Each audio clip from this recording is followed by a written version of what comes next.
Hello dear students, from today's video lecture we are going to start a new topic of BSc third year physical chemistry. Topic is quantum chemistry and the name of our session is previous year question series of quantum chemistry. So students, let's do some questions of quantum chemistry. First question is how the phenomena of black body radiation lead to the origin of quantum mechanics. कि जो black body radiation का concept है उसने new quantum mechanics के origins को कैसे lead किया, ठीक है, कैसे उसकी origin में help की, कैसे हमें पता चला कि new quantum mechanics है.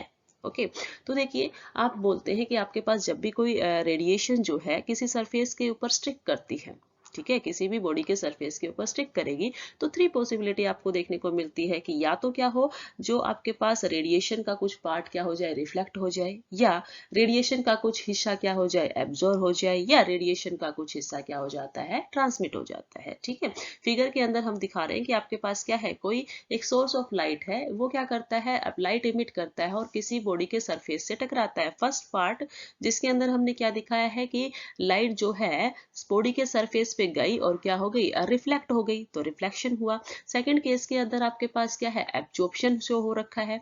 थर्ड केस के अंदर बॉडी जो है ट्रांसमिटेड बॉडी है और उसने लाइट को क्या कर दिया, अपने अंदर से पास कर दिया है. ठीक है, तो थ्री टाइप के फिनोमिना जो है वो पॉसिबल होते हैं लाइट के केस में. ओके, या आप ये भी बोल सकते हो कि जब भी आप किसी बॉडी को हीट करते हो तो different wavelength like lambda 1, lambda 2, lambda 3 इस टाइप्स की डिफरेंट वेवलेंथ की रेडिएशंस जो है वहां पे इमिट होती है और जो मैक्सिमम वेवलेंथ की लाइट होती, मैक्सिमम वेवलेंथ की जो लाइट होगी उसी की वजह से आपको क्या दिखता है, कलर दिखता है रेडिएशंस का. ठीक है, तो देखिए जो ब्लैक बॉडी होती है that is a perfect absorber and perfect emitter of radiations.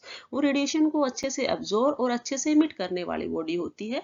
इसके अंदर हम क्या बोलते हैं कि आपके पास जब कोई भी रेडिएशन जो है ब्लैक बॉडी के अंदर एंटर करती है, या मतलब कि ब्लैक बॉडी जब किसी रेडिएशन को एब्जॉर्ब करती है तो ब्लैक बॉडी के सरफेस से लाइट स्ट्रिक होने के बाद वो लाइट क्या होगी, उसके सरफेस से स्ट्रिक होती ही रहेगी और जो वहां से रेडिएशंस इमिट होंगी, जो रेडिएशंस वहां से इमिट होती है उनको हम क्या बोलते हैं, ब्लैक बॉडी रेडिएशंस. ठीक है, here we write down it that the radiation emitted by the black body, कुछ पार्ट उसने क्या किया, एब्जॉर्ब किया है, परफेक्टली एब्जॉर्बर होती है, बट कुछ पार्ट जब वो इमिट करती है, जो रेडिएशन उसने इमिट की है वो क्या कहलाएंगे आपके पास, ब्लैक बॉडी रेडिएशंस. ओके, अब ब्लैक बॉडी रेडिएशंस के जो एमिशन का ये जो कंसेप्ट था, ठीक है, इसी ने न्यू क्वांटम फिजिक्स को कैसे लीड किया है. देखियो जब आप डिस्ट्रीब्यूशन देखते हैं फ्रीक्वेंसीज का, इलेक्ट्रोमैग्नेटिक रेडिएशंस का, वो किस पे डिपेंड करता है, मोस्टली डिपेंड करता है नेचर ऑफ द सॉलिड के ऊपर कि सॉलिड का नेचर कैसा है. बट जो रेडिएशन इमिट होती है, जो रेडिएशन इमिट होती है वो इंडिपेंडेंट होती है आपके पास सॉलिड के नेचर से. ठीक है, ऐसा क्यों होता है, क्योंकि जब वहां पर जो रेडिएशन इमिट हुई है वो क्या होती है, इक्विलिब्रियम के साथ होती है, वो इक्विलिब्रियम में होंगी वॉल ऑफ द कंटेनर के साथ. ठीक है, तो देखिए ब्लैक बॉडी रेडिएशन से एक कर्व ऑब्टेन हुआ था किस किस के बीच में, इंटेंसिटी एंड वेवलेंथ की. ठीक है, कि हमने different temperature like 2000, 5000 and 12,000 something temperatures के ऊपर जब वेवलेंथ को देखा, ठीक है, वेवलेंथ और एनर्जी का कंसेप्ट हमने देखा तो आपके पास इस तरह की कुछ कर्व ऑब्टेन हुई. ठीक है, ब्लैक बॉडी रेडिएशन का जो डिस्ट्रीब्यूशन कर्व आपको मिला है एनर्जी वर्सेस वेवलेंथ का, उसको एक्सप्लेन करने के लिए लॉज आई. ठीक है, फर्स्ट इसमें जो लॉज थी that is Stefan's fourth law. Stefan's fourth law के अकॉर्डिंग क्या होता है कि कोई भी ब्लैक बॉडी रेडिएशन जो है, जो रेडिएशन इमिट कर रही है उसकी एनर्जी पर यूनिट एरिया में, per unit volume, per unit time में डायरेक्टली प्रोपोर्शनल होती है T की power 4 means fourth power of the absolute temperature. That is the total amount of energy radiated by a perfectly black body per unit area, per unit volume, per unit time is directly related to the fourth power of the absolute temperature. ठीक है, that is energy E is directly proportional to the T की power fourth. ठीक है, और जब हम proportionality constant को हटाते हैं तो आपके पास एक कांस्टेंट आया है सिग्मा, जिसको आपने बोला स्टेफन, और यूनिवर्सल कांस्टेंट जिसकी वैल्यू होती है आपके पास 5.66 इंटू 10⁵ मींस जो कर्व था उसको एक्सप्लेन करने के लिए इसने बोल दिया कि हमारे पास जैसे जैसे एनर्जी बढ़ेगी एनर्जी कैसे बढ़ती है, जैसे जैसे हम क्या करते हैं, टेम्परेचर को 4th पावर इंक्रीज करते हैं, वैसे वैसे एनर्जी भी क्या होती जाएगी, बढ़ती जाएगी। ठीक है, बट ये लॉ जो था वो आपके पास जो ब्लैक बॉडी रेडिएशन का कर्व था उसको एक्सप्लेन करने में फेल हुआ, क्योंकि आपके पास क्या होता है, ब्लैक बॉडी रेडिएशन का कर्व जो आपने देखा उसमें क्या है, स्टार्टिंग में जो है आपके पास जैसे जैसे वेवलेंथ क्या होती है, कम होती जाती है, वैसे वैसे एनर्जी जाके आगे क्या हो जाती है, कम हो जाती है। ठीक है, सेकंड जो लॉ है that is veins displacement law.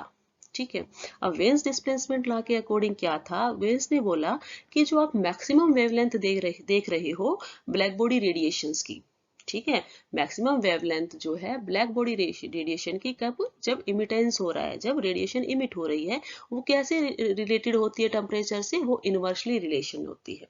ठीक है, इनवर्सली रिलेटेड होती है, that is the wavelength for which emittance of a black body is maximum is inversely relation to the absolute temperature. Okay, और उसके अकॉर्डिंग इसने क्या दिया, आपके पास ग्राफ दिया, इसने ये आपके पास क्या दिया है, lambda M is inversely proportional to 1/t। Okay, जैसे जैसे आप क्या करते हो, टेम्परेचर लाइक इसने 5000 था, फिर 50,000 एंड फिर क्या दे रखा है इसके अंदर 12,000 दिया है। तो इस केस में आपके पास क्या, देखो होना क्या चाहिए था कि यदि ये ला इस तरह से ग्राफ प्लॉट कर रही है तो वेवलेंथ जैसे जैसे आप क्या कर रहे हो, वेवलेंथ को क्या कर रहे हो, डिक्रीज कर रहे हो, वैसे वैसे आपके पास टेम्परेचर इंक्रीज होना चाहिए था, बट वो कर्व क्या आई है आपके पास, इस तरह से आई है। तो ये जो था, इस तरह की जो हमारे पास ब्लैक बॉडी रेडिएशन का कर्व नहीं था। ठीक है, तो ये ला भी क्या थी आपके पास, ब्लैक बॉडी रेडिएशन कर्व को एक्सप्लेन करने में फेल थी। ओके, आफ्टर दैट आपके पास क्या आया, आफ्टर दैट आपके पास आया था Lord Rayleigh and James Jeans की लॉ। ठीक है, रिले लॉ जिसको बोला जाता है, उसने क्या किया, उसने ब्लैक बॉडी रेडिएशन कर्व को एक्सप्लेन करने के लिए क्या किया है, जो एनर्जी का इक्विपार्टीशन प्रिंसिपल था क्लासिकल मैकेनिक्स के अंदर, ठीक है, उसको फॉलो करवाया। उसने कहा कि हमारे पास जो इक्विपार्टीशन का मतलब होता है, इक्वल अमाउंट में एनर्जी हर एक पार्ट के अंदर होगी। ठीक है, उसने बोला कि हमारे पास जो एनर्जी होती है, ठीक है, जो कि किससे रिलेटेड है, डिग्री ऑफ फ्रीडम से, they consider energy corresponding to each degree of freedom, चाहे वो ट्रांसलेशनल मोशन है, रोटेशनल मोशन है, या फिर वो क्या है, वाइब्रेशनल मोशन है, उन सभी के लिए वो वैल्यू कितनी आती है, 1/2 kT। ठीक है, फॉर एग्जाम्पल यदि आपके पास क्या है, किसी बॉक्स के अंदर क्या है, 1 नोड है आपके पास, ठीक है, तो एनर्जी होगी आपके पास ½ kT। यदि आपके पास क्या है, 2 नोड्स आ रखे हैं तो आपके पास क्या हो जाएगा, 2/2 kT। यदि आपके पास 3 नोड्स आ रखे हैं तो वो क्या हो जाता है आपके पास 3/2 kT। इसका मतलब ये है कि देखिए जैसे जैसे आपके पास वेवलेंथ डिक्रीज होगी, वेवलेंथ जैसे जैसे आपके पास क्या होगी, डिक्रीज होती है, वैसे वैसे मोड्स क्या होते जाएंगे, इंक्रीज होते जाएंगे। ठीक है, इसके अकॉर्डिंग ये है कि जैसे जैसे आपके पास वेवलेंथ डिक्रीज होती जाएगी, मोड्स इंक्रीज होते जाएंगे और एनर्जी भी इंक्रीज होगी। तो ये जो ग्राफ था ये आपके पास कुछ इस तरह से बना। ठीक है, इसके अंदर क्या था, जब आपके पास 1 मोड था तो वेवलेंथ क्या होती जा रही है, कम होती जा रही है। अब जब हम यहाँ से यहाँ आते हैं तो वेवलेंथ क्या होती है, डिक्रीज होती है। तो देखिए नंबर ऑफ मोड्स क्या होते जा रहे हैं, बढ़ते जा रहे हैं। यहाँ 1 था, यहाँ 2 आया और फिर 3 आया, तो नंबर ऑफ मोड्स बढ़ रहे हैं। इसका मतलब क्या है, एनर्जी क्या होती जा रही है, बढ़ती जा रही है। ठीक है, ये जो लॉ थी उसने यहाँ तक तो एक्सप्लेन कर दिया ब्लैक बॉडी रेडिएशन को, लेकिन जो कर्व था आपके पास जो बाद में डिक्रीज होता था अल्ट्रावायलेट रीजन्स के अंदर या एक्सरे रीजन के अंदर, उसको नहीं बताया। ठीक है, तो जो लॉ आपके मतलब जब आप क्या करते हो, अल्ट्रावायलेट या एक्सरे रीजन के अंदर देखते हो, तो ये जो लॉ थी आपके पास जो रिले ने दी थी कि वेवलेंथ बढ़ने से एनर्जी बढ़ेगी, वेवलेंथ घटने से एनर्जी बढ़ेगी, वो फॉलो नहीं होती है, जिसको हम क्या बोलते हैं, अल्ट्रावायलेट कैटास्ट्रोफ। तो ये भी जो थी, ये जो है ब्लैक बॉडी रेडिएशन का जो इस तरह का कर्व था उसको एक्सप्लेन नहीं कर पाई। ठीक है, देखिए रिले के अकॉर्डिंग क्या थी, रिले ने एक इक्वेशन दी और इक्वेशन क्या लिखी उसने, mu we is equal to 8πv² kT/E3। ठीक है, मतलब जो रेडिएशन एनर्जी डेंसिटी उसके अकॉर्डिंग क्या आती थी, म्यू वी डायरेक्टली प्रोपोर्शनल है वी स्क्वायर की और म्यू वी इनवर्सली प्रोपोर्शनल है लैम्डा स्क्वायर। दोनों चीजें हैं वो किसकी फॉर्म में आ रखी है, स्क्वायर की फॉर्म में आ रखी है। इसमें 2 पार्ट्स थे आपके पास रिले के अंदर, एक जो पार्ट है 8πv²/E3, ये डिनोट करता है आपके पास नंबर ऑफ नोड्स को, और जो सेकंड पार्ट है kT वो डिनोट करता है आपके पास एवरेज एनर्जी को। ठीक है, इसका मतलब जो रिले ने बोला, उसने ये कहा कि जो एवरेज एनर्जी होती है किसी भी ऑसिलेटर्स की, डिफरेंट डिफरेंट ऑसिलेटर्स की, और वो क्या कर रहे हैं, डिफरेंट ऑसिलेटर है तो डिफरेंट वेलोसिटी फ्रीक्वेंसी के साथ यदि वो क्या कर रहे हैं, ऑसिलेट कर रहे हैं, तो उनकी जो एवरेज एनर्जी है वो हमेशा सबके केस में क्या होगी, केटी होगी। ऐसा रिले ने बोला कि सभी के केसेस में एवरेज एनर्जी क्या होगी, केटी होगी। बट ये जो थ्योरी थी, ये जो इक्वेशंस थी, वो फेल हुई, क्योंकि उसके बाद जो मैक्स प्लैंक आए थे, उन्होंने बोला कि ये पॉसिबल ही नहीं है कि आपके पास डिफरेंट टाइप के ऑसिलेटर्स हैं और डिफरेंट टाइप की फ्रीक्वेंसी से यदि वो क्या कर रहे हैं, ऑसिलेट कर रहे हैं, तो उनकी एनर्जी सेम हो।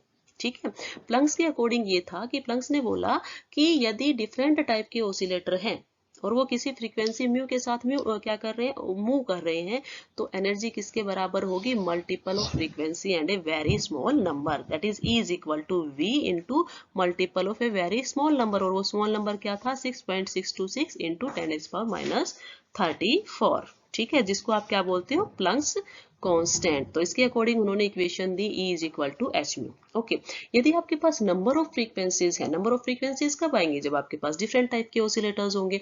तो नंबर ऑफ फ्रीक्वेंसीज है H1 μ1 है, H2 μ2 है, H3 v3 है, या H4 v3 इस तरह से है। तो उस केस में जो नंबर ऑफ नोड्स जो थे वो उन्होंने सेम रखे, जैसे रिले ने कहा कि NV is equal to 8πv²/c3, जैसा रिले ने बोला था। लेकिन जो एवरेज एनर्जी थी वो अब उन्होंने क्या कर दी, डिफरेंट कर दी, और उन्होंने कहा एवरेज एनर्जी किसके बराबर होगी, एच म्यू।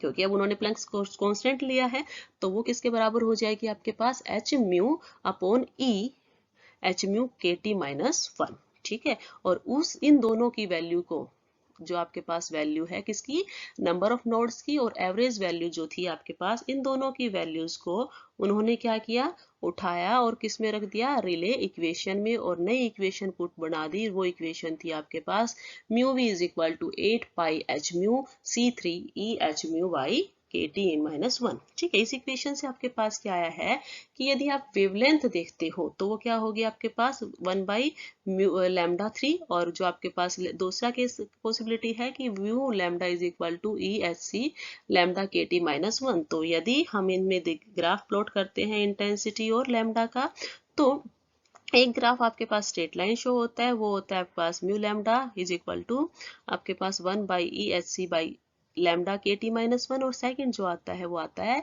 1/λ3 के थ्रू। ठीक है, और जो ये वेवलेंथ है ये क्या है, आपके पास मैक्सिमम वेवलेंथ है। तो देखिए इस तरह से आपके पास न्यू क्वांटम मैकेनिक्स की जनरेशन हुई। ठीक है, थ्योरीज आई आपके पास, जो ग्राफ था आपके पास, जो स्टार्टिंग में जो कर्व आई थी ब्लैक बॉडी रेडिएशंस के लिए, उसके ऊपर काम करते करते हम कहाँ तक पहुंचे, हम न्यू क्वांटम मैकेनिक्स तक पहुंचे। तो इस तरह से ब्लैक बॉडी रेडिएशंस का काफी पार्टिसिपेशन है origin of in the, we can say it help in the origin of new quantum mechanics.